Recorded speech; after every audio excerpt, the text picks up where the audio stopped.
Hello DK smart study channel पे आप सभी को स्वागत है। मैं आप सबों को आज सीटेट का एकदम इम्पोर्टेंट टॉपिक समझाने वाले हैं। चलिए ध्यान से समझिएगा। आज का टॉपिक है संज्ञानात्मक विकास, जो सीटेट की दृष्टि से बहुत ही महत्वपूर्ण है। संज्ञानात्मक विकास को सबसे पहले हम जानेंगे। इसका सिद्धांत दिया था जीन पियाजे ने। कौन दिया था? जीन पियाजे ने दिया था। जीन पियाजे कहाँ से रहने वाले थे? स्विट्जरलैंड के रहने वाले थे। जीन पियाजे स्विट्जरलैंड के रहने वाले थे।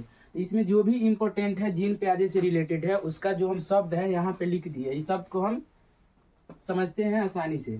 सबसे पहला होता है अनुकूलन। अनुकूलन का मतलब होता है बच्चा वातावरण के अनुसार क्या हो जाएगा? ढलेगा। जब हम अनुकूल के बारे में बताएंगे, वातावरण के अनुसार होगा, ढलेगा, वही क्या होगा? अनुकूल होता है। अनुकूल का मतलब जिस प्रकार का वातावरण रहेगा बच्चा उसी प्रकार का ढल जाएगा। दूसरा होता है आत्मसातीकरण। आत्मसातीकरण का मतलब होता है बच्चा जो होगा पूर्व ज्ञान से जुड़ा हुआ चीज जोड़ेगा, उसके बाद उसके बारे में बताएगा कि पहले वो देखा हुआ है और फिर उसी प्रकार का देखेगा, तो वह पिछले ज्ञान को क्या करेगा? जोड़ कर बताएगा कि पहले मैंने ये चीज देखा है। मान लो बिल्ली का देखा है तो क्या कहेगा? अगर वो कुत्ता को भी देखेगा तो क्या कहेगा कि हम बिल्ली का देखे हैं। अगर उसको पहले से पता है बिल्ली का देखे हैं तो कहेगा कि हम बिल्ली को देखे हैं। ठीक। तो आत्मसातीकरण मतलब पूर्व ज्ञान को जोड़कर बताना। पहले का जो ज्ञान होगा उसी को क्या करेगा? जोड़कर बताएगा। अगला है समायोजन। समायोजन में क्या करता है बच्चा? जो पूर्व ज्ञान होता है उसमें परिवर्तन करके वातावरण के साथ हम क्या करते हैं? तालमेल बैठाते हैं। वही क्या हो जाएगा? समायोजन हो जाएगा। समायोजन मतलब जो पूर्व ज्ञान है उसमें परिवर्तन करेंगे और जो नया वातावरण मिला हमको उस वातावरण के साथ हम क्या करेंगे? तालमेल बैठाएंगे। तालमेल बैठाएंगे। अगर मान लीजिए कि कोई कुत्ता है तो कुत्ता पहले बैठता था। ठीक। कुत्ता बैठेगा, अब वो क्या करने लगा? कुत्ता गया और शेर के बीच बैठने लगा, तब क्या करेगा? कुत्ता भी कैसा जैसा बैठने लगा? शेर जैसा बैठने लगा। तो क्या हम समझेंगे कि वहां पे गया जो पहले ज्ञान जानता था लेकिन उसके बाद वो क्या करने लगा? समझने लगा। इसमें और इसमें दोनों चीज में बच्चा एकदम समझने लगेगा कि पूर्व ज्ञान और परिवर्तन करके दोनों चीज का एकदम बैलेंस करने लगता है, वही कहलाता है संतुलन। ठीक। उसके बाद स्कीमा। स्कीमा का मतलब होता है जो मानव के दिमाग में पहले से स्टोर रहता है और उसको क्या करता है? मानव उपयोग करता है। चाहे बच्चा के दिमाग में पहले से मेमोरी टाइप का बना हुआ है और उसका जब वो क्रिया करेगा, कोई काम करेगा, उसका उपयोग करेगा, वही क्या कहता है? स्कीमा ही निर्देशित करता है। जो पहले से दिमाग में जो चीज माइंड में क्या रहता है? स्टोर रहता है। जीववाद।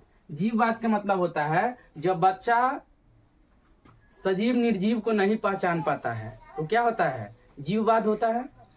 उसके बाद था नन्हे वैज्ञानिक। संज्ञानात्मक विकास में कौन? जीन पियाजे क्या बोले हैं बच्चे को? नन्हे वैज्ञानिक बोले हैं। फिर बच्चे क्या होते हैं? सक्रिय होते हैं, जिज्ञासु होते हैं। फिर वातावरण, इसमें वातावरण शब्द भी आएगा। वातावरण के अनुसार ही जैसा वातावरण देंगे वैसा बच्चा क्या हो जाएगा? ढल जाएगा। जिस प्रकार का वातावरण देंगे उसी प्रकार से बच्चा ढल जाएगा। फिर वातावरण के साथ खोजबीन करता है बच्चा। जो है जैसा उसका वातावरण मिलेगा वैसा क्या करेगा? खोजबीन भी करता है। फिर संज्ञानात्मक विकास, जो बच्चे के अंदर विकास होता है। संगठन। संगठन में क्या करेगा बच्चा? तीनों चीज को क्या करेगा? आसानी से समझ जाएगा। तो क्या हो जाएगा? संगठन हो जाएगा। अपनी स्कीमा में जो भी बात है उसको पुनर्व्यवस्थित करने लगेगा तो क्या हो गया? वो संगठन में आ जाएगा। अहम केंद्रित। अहम केंद्रित अच्छा समझिएगा। अहम केंद्रित का मतलब होता है बच्चा जो कह रहा है वही सही है। मतलब अपने अनुसार जो बच्चा बोल रहा है बच्चा को क्या लगेगा कि हम ही सही है। जो हम दूसरा अलग उसे देखेगा वो क्या कहेगा? गलत है। लेकिन जो वो कह रहा है, सुन रहा है, वही क्या कहेगा? वही सही है। तो वो क्या हो जाएगा? अहम केंद्रित। क्या हो जाएगा? अहम केंद्रित। जीन पियाजे ने 4 अवस्था बताए हैं। क्या किए हैं? 4 अवस्था बताए हैं। पहला होता है संवेदी पेशीय अवस्था, जो 0 से 2 वर्ष होता है। 0 से 2 वर्ष होता है। इसमें बच्चा क्या करता है? ज्ञान इंद्रियों के माध्यम से समझता है, यानी किसी वस्तु को छूकर समझेगा। दूसरा होता है पूर्व संक्रियात्मक अवस्था, जो 2 से 7 वर्ष तक होता है। 2 से 7 वर्ष तक होता है। इसमें बच्चा क्या करता है? उसके माइंड में इमेज बनने लगता है। अगर वो चाबी देखेगा तो समझेगा कि चाबी है। वो बोल नहीं पाएगा, समझा नहीं पाएगा, लेकिन उसके माइंड में क्या हो जाता है? एक पिक्चर बन जाता है कि एक चाबी है। अगर साइकिल देखा तो साइकिल को समझ जाएगा कि साइकिल है। तो उसमें क्या होने लगता है? इमेज बनने लगता है इसमें बच्चे के माइंड में। और एक और लिखे यहाँ पे GDV, इसका मतलब होता है gold direct behaviour, gold direct behaviour.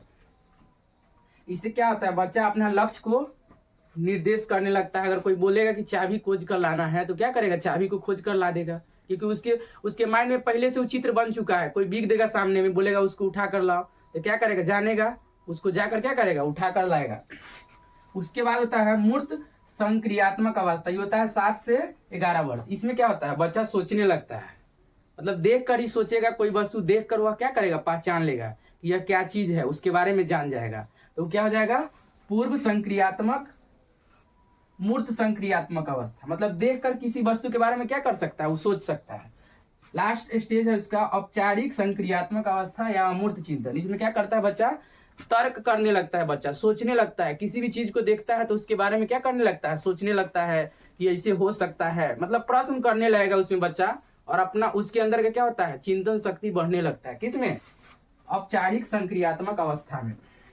देखिए इस पे आलोचना भी किया गया था। जीन पियाजे कहते थे कि बच्चा जो है 4 स्टेज में सीखते हैं, क्या बोले कि 4 स्टेज में सीखते हैं अगर उसको वातावरण मिलेगा तो। लेकिन इसका आलोचना में कहा गया है कि अगर बच्चा को अच्छा वातावरण दिया जाए तो वह अपनी अवस्था से अधिक सीख सकता है, मतलब अधिक क्षमता में क्या कर सकता है, सीख सकता है। अगर बच्चा को अच्छा वातावरण हम दे देंगे तो बच्चा, जरूरी नहीं है, मतलब इसका आलोचना लिया गया है कि जो है वही सीखेगा। अगर उसको अच्छा वातावरण मिल जाए तो बच्चा उससे भी ज्यादा क्या कर लेगा, सीख लेगा। इसके जीन पियाजे के आलोचना में बताया गया। तो वही है संज्ञानात्मक विकास, मतलब जीन पियाजे। इतना ही सारा बात इससे रिलेटेड होता है जो आप आसानी से क्या कर सकते हैं, समझ सकते हैं और इसको अच्छा से क्लियर कर सकते हैं। जो भी इसमें दिया गया है बात, यही पूरा रिलेटेड होता है संज्ञानात्मक विकास से रिलेटेड। चलिए धन्यवाद, अच्छा लगा होगा ये टॉपिक। नहीं हंसेंगे बोले विकास में इतना ही बात को समझकर रखना है। और अगर ये अच्छा लगा होगा तो लाइक कीजिए, सब्सक्राइब कीजिए मेरे चैनल को, और जितना भी है सारा नोट्स फ्री में उपलब्ध कराया जाएगा। धन्यवाद।